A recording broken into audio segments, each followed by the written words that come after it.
Hey everybody, it's been a while since I've done a video on e-collars in general. I've highlighted a couple of my favorites and some uses that I use, but I've come across a lot of opposition with regards to e-collars. Regardless of how I use them, people just insist on labeling all e-collars as evil, as bad. And so there's a lot of e-collar shaming or puppy shaming or trainer shaming, whatever you want to call it, online when it comes to the use of e-collars. So I just wanted to dig into a little bit. I wanted to give kind of a non-biased, or at least the other side of the story of e-collars, explain how they work, why they're effective. To be fair, there are those who have misused these tools in the past, and as a result, there are some negative impacts that can happen from e-collar use. However, I do see a positive place for e-collar, even in the world of positive reinforcement, and we'll get to that later. But let's talk myths about e-collars, let's talk facts about e-collars, and let's talk best practices for both you, your dog, and your relationship. Let's jump in.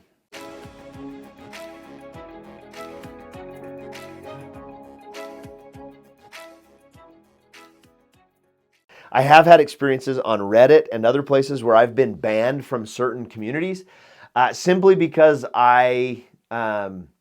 because I suggest using an e-collar, even when I'm suggesting to use it as positive reinforcement tool. I've been kicked off of 2 communities simply for the use of e-collar, regardless of how I use it. That to me just is that's a closed-mindedness, and I'm grateful to be kicked out of those communities because I don't want to be associated with those kinds of people anyway. So I've got several e-collars here. My favorite brand of e-collar, training e-collar, is Sport Dog. I have a couple of options here. They have all kinds of varieties and different lengths depending on on what you're using the collar for. This is a really popular brand with hunters. It's very, very, very reliable. I've never had one of these fail on me, and their customer service is out of this world. So this is my hunting e-collar. It's good for almost up to 1,300 yards.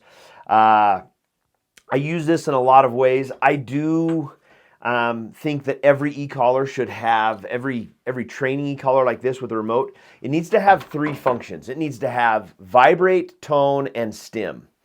And I like to use my tone a little bit different. And so let's get into that first before I get a bunch of negative comments. Let me explain to you how I like to use the e-collar, because it is different than most everybody else on social media and on the internet. The number one feature I use on my e-collar is tone. In fact, as my dogs get older and they get used to this positive reinforcement tool, it would be possible you can take the prongs out, the stim prongs out, and Sport Dog actually sells. Well, they don't sell, but the collar comes with a plug that goes into each of these little threaded slots for the stim. For the stim prongs, and you could cap those off, and 99% of my uses of my e-collar can be used without the prongs at all, because it has 2 other features that, for me, and after a training period with my dogs, that's all I need, and that's vibrate, and that's the tone, which I use for a positive reinforcement. Now, a lot of e-collar companies, the handbook that you get in them, it will train you to, or they'll tell you to train the tone and then follow that with a stim or with the vibrate as a corrective course. I don't like to use it that way. Instead, what I do, just like a clicker or any other positive reinforcement, even your voice, your dog goes outside and goes to the bathroom, good boy, good boy. Your good boy voice is a positive reinforcement. That tells your dog that they've done something right. Well, I use this collar and the tone feature in the same fashion. And so unlike everyone else, I can give my dog positive reinforcement when they're 150, 200 yards away.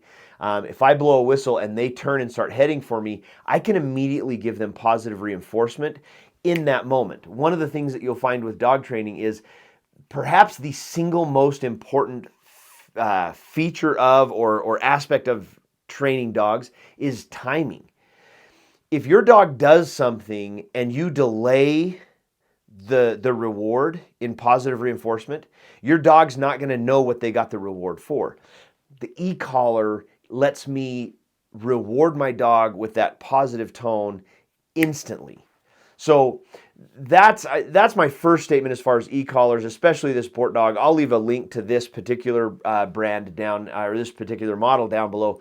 But using an e-collar in this fashion, for anyone who's going to land blast me or shame me for using e-collars, just understand this, for me, 99% of the uses is always nothing more than a digital clicker, which everyone uses in the positive reinforcement world. And so, it's interesting. I'll get a ton of hate comments just because the tool I'm using, even though I'm using the tool in the exact same way they're using their tool, it just looks different, and it's frustrating. But it is what it is, and it's the world we live in. Let's talk about what the stim feature is before people get off and say you're going to burn your dog.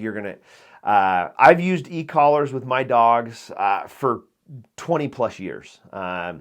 Even the very early ones that came out operated on a similar function as a TENS unit. So I have a TENS unit that I plug on. I've got bad knees. I've got a bugger of a back. And so when my knees and stuff are getting sore, I'll slap the TENS unit on. I'll get it to just the right frequency and level where it's activating the muscle. And so yes, I feel it, and it's not necessarily unpleasant. It's definitely not painful. But that's the same technology that's running through here. Just like on my TENS unit, I have 2 electrodes that come out of a battery that's actually more powerful than the battery that goes into these collars. And it goes down and it stimulates the muscle. In a similar fashion, this goes an e-collar that's placed properly on your dog's neck simply activates the muscles in their neck and gets their attention. Now, in the introduction, I told you that there are bad ways to use these, and I have seen people who they crank them all the way up and they abuse the tool and they don't use it the way it's been intended to. But I've watched people who do that with cars, and I don't hear a massive outcry to get rid of all cars. I do understand the research for the positive reinforcement, and I do agree that in the long term, the bulk of your training should be based on positive reinforcement. But I also believe that as a trainer, especially with someone who's going to have dogs that are going to be a long ways away, I need to have a way to get their attention instantly. If there's a group of, if there's a pack of rogue wild dogs, whether that be just roving dogs from the neighborhood, or if I'm out and about, where I'm at, there's a lot of wolves and coyotes. Typically we won't have problems with coyotes, but wolves will attack dogs. If I see a group of wolves coming, I need to be able to get my dog back to me now. And if I've got a young dog who hasn't been all the way through my recall training, then he may not come back. Or the other thing that's always possible, and I don't care what anybody says, if a dog's curiosity is piqued sufficiently, that's going to overrun your positive reinforcement.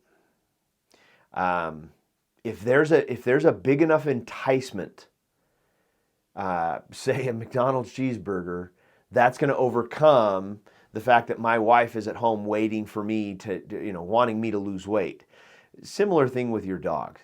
So again, the e-collar, the stim feature, even though I use the stim feature less than 1% of the time, I know that it's there. And when we're out walking in the woods or we're out in the fields in places where wolves are common, that's just one feature that I can get. If my dog takes off after another dog because something's happened and they're heading towards a road, I can get his attention right now. So the safety features for me is a huge deal when it comes to e-collars and the kinds of response that I can get his response right now. If we're off collar and we're somewhere in a dangerous situation that wasn't present when we first went off leash and now presents itself for whatever reason, with the e-collar, I can always get him back. And so the safety benefits, the security for me way outweighs the negative consequences, because I know that I'm not using this the way some other people are using it. Other e-collars, another benefit, I love the SpotOn. This is one of my new gadgets over the last few months, and we've got our dog trained on this. This collar has totally changed my dog's experience, and I love this collar. And you can say what you want about how cruel it is or how mean it is and how it's ruining our relationship, but let me tell you about our day yesterday. I put this on my dog. The way the SpotOn collar works, and a lot of GPS collars are like this. We trained him to the boundaries of the GPS boundaries of this collar that we put into our phone. Then the collar gives two distinct tones, warning tones, and they're different from the tones that I use. It's a totally different tone from what comes from the Sport Dog collar, which allows me to use both at the same time, and my dog can tell the difference. So it gets one tone as he approaches and gets within 10 feet of the fence or the boundary, and then it gives a different, more intense tone when he gets 5 feet within the fence. Well, guess what? My dog now knows that when he hears the first tone, he turns around and goes the other direction. He doesn't do it cowering. He doesn't do it whimpering. He just knows where his boundaries are. So yesterday, I let him out about 8 o'clock in the morning. I had a bunch of projects to do. And so as I hooked him up, I put the collar on him, I turned it on, I let him run around. He gets to run our entire 3.5 acres, and I don't ever have to worry about him getting into the neighbors. I've got sheep over here, I've got cattle over here, and we've got chickens up front. I don't ever have to worry about my dog getting into those. And I can also see on the app that comes from SpotOn, I can see if he ever leaves the boundary. And so when he first got it, yep, he did actually. Then there were some times where he did leave the boundary, and the stimulation brought him back. However, the one thing I've noticed in my app is that now, even when I get in the car and drive away, he knows where the boundary is, and he walks up to a safe distance, sits down, watches me leave, and then he goes back to the interior of our property and continues to play. So my dog yesterday, instead of getting out for an hour or two, my dog was out for almost 12 hours yesterday, running around playing. Each time I would walk out the front door, he would bring me a ball. I would throw it for him for a couple of times, and he would go get it. And that's because of this collar. There is no other way to train that into a dog and have confidence that I know where he is without one of these e-collars. So there's as far as my personal philosophy, why I use them, why I think they're a great tool. Let me just talk about really quick a couple of the myths and reasons that people say we shouldn't use e-collars. The first one is and the one that I hear the most is that these collars will damage your relationship with your dog. There's been research out there that says that positive reinforcement is more effective. I agree with that. I totally agree that I get more out of positive reinforcement than I do negative reinforcement, and that any kind of training regimen that relies solely on negative reinforcement is of course going to ruin your relationship with your dog. The problem is that there is this naive and biased assumption that if I'm using one of these, then that's the only thing I'm using. And so I've found my personal experience, and I understand that this isn't scientifically tested and that this isn't, but my personal experience with lots of dogs is that I can use this, especially the way I described earlier in the video. I can use this collar, but I can even use this with the stim if there's negative behavior that needs to be corrected. I can use this, and then I can follow that up with tremendous amounts of love and just the kind of affectionate and playful and fun times with my dog.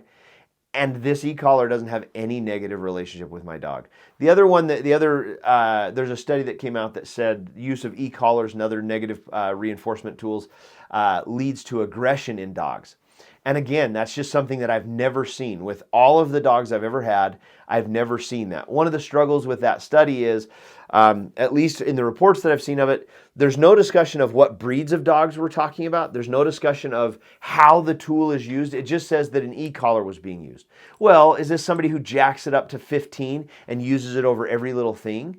Well, yeah, of course that's a no-brainer. Here, it's one of the problems that I have with this kind of shame-based research and shame-based online, um, just online abuse of people who are trying to do the best with their dogs. Some of us have dogs that we simply have to have more in our, we have to have more in our quiver of training tools than fancy treats, because fancy treats don't work all of the time.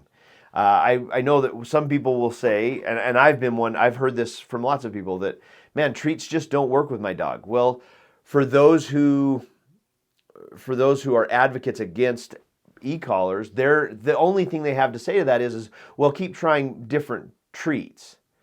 I heard one online trainer suggest that you should try, if nothing else is working, then go get a quarter pounder from McDonald's. Well, do you know how expensive that would be to try and go get a quarter pounder from McDonald's every time you wanted to do a training session with your dog? So I do believe that every dog has something they like, and some, maybe it's not treats. Not all dogs are food oriented. So every dog has something, and part of the journey of your dog is figuring out, what does your dog love? One of my dogs, they thrive, Odin, he thrives on retrieving. I don't have to give him any treats. As long as I have something to throw for him, we go through a training session. When he behaves or responds appropriately, all I have to do is throw a ball for him a couple of times, and that makes him so over the moon happy that that's his reward. And so he will continue to behave accordingly in our training sessions, just because he knows he's going to get to retrieve a little bit afterwards. So spend some time with your dog and figure out what it is that your dog loves, and then utilize that to your benefit, and then incorporate tone in this. If you're really opposed to the stim and you're just convinced you're never ever going to use it, then don't ever put the prongs in. Another one is, so another argument that I get, and I've already addressed this a little bit from people who are anti-collars, is this idea that collars always hurt your dog, and that is simply not true. Now, like I said, I've used these collars for coming up on 20 years. I have never ever seen my dog's neck burned. I always do an examination of my dog when I put the collar on and when I take it off. And so if a dog's neck is getting burned, it's really unlikely that it's coming from the collar itself. Usually what's going to happen with people is they put the collars on and they leave them on too long. And then what happens is these prongs, they sit and rub against the neck. And it's not a burn what you see. You will find red marks, but what you're seeing is an irritation from the prongs. And some people, and this is the tragedy of it, some people leave these, especially a bark collar, they'll leave the collars on so long that it will rub through the neck and go from an irritation to an actual, sometimes almost a puncture wound, because the collar is either too tight or too long. Remember that these are temporary things. These are things you put on your dog while you're using them. When you're done using them, you remove them. So yes, you can, to myth bust that rumor that's being spread by some people online, you can use these collars without hurting your dog. Okay, my other favorite is, as we talk about, my other favorite accusation or I guess not accusation, but claim from anti-e-collar folks is that you can recall your dog just as well with positive reinforcement as you can. That's just simply not true with my e-collar. Especially if you have a dog who's highly stimulated and they see a rabbit or a squirrel or a cat. Now, over time, yes, I believe that positive reinforcement training can help a dog overcome their natural instinct to chase smaller prey. But the first time you take your dog out and he sees a rabbit or he sees a cat and he bolts after it, and you've just got your treat and you're like, Fido, here's your snack. Here's your Big Mac. Like, your dog is like, I don't need your Big Mac. I've got my Big Mac on, I'm chasing my Big Mac. So in that moment, that's when I really like on this, and even at that point, a lot of times, even just the vibrate can distract them enough that they can then hear my voice, hear my call, and snap them out of that instinctual prey drive that's getting them to chase after the small animals. So my experience is, especially for young dogs, especially for dogs early on in the recall training, if something distracts them, there is nothing as effective as an e-collar, unless if you're working close and you've got a big 50-foot leash, which I do a lot of work with 50-foot leashes. That helps too. But if you're not holding on to it and that dog bolts, guess what? If it gets to be 52 feet away, that's 2 feet too far. Again, I've got 1,300 feet. I've got 1,300 yards, almost a mile with this collar. So, yeah, I totally disagree with that myth. I think that myth is, I think it sounds good in an argument, but it's not substantiated, at least in my personal experience. So there's my little response to people who are leaving comments on several of my e-collar videos. There's my response to everything that I've heard as far as why I'm a bad person and why I shouldn't be promoting these.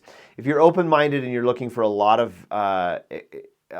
of tools in your bag of dog training, consider the Sport Dog. Like I say, I'll leave the link down below, but consider this Sport Dog. I like the 1375 model. It's got tone, it's got vibrate, and it's got stim if you want it.